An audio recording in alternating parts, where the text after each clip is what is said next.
كتير بنهمل في حاجه اسمها صيانه الفتيس وتغيير الزيت لحد ما بنكسر 100,000 و150,000 و200,000 وما بنغيرش.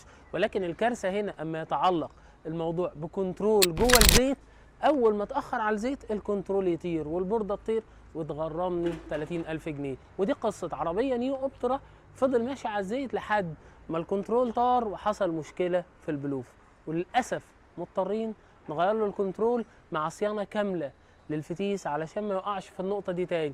وعشان كده شيرنا معاكم الفيديو ده النهارده عشان ما تبقاش ضحيه لناس كتير بتقول لك لا اهمل على زيت الفتيس وانت مش عارف ان كنترول الفتيس عندك وفي بورده كامله جوه الفتيس والزيت عمال بيلف حواليها، واول ما يبدا يفقد خواصه ودرجه حرارته ترفع البورده دي تطير، السولنويد بتاع الكنترول يحصل فيه مشكله، بترجع تعاني من تنتيشه وتاخيره في النقلات، ولمبه التشيك دايما بتنور وتسجل لك تروك كونفرتر سولنويد، واعطال كتير خاصه بالكنترول بسبب ان انت اتاخرت على الزيت من البدايه. وبس كده يا صديقي، لو عايز تعرف اكتر عن عربيتك اتكلم مع عمار ومش هيسيبك. السلام عليكم.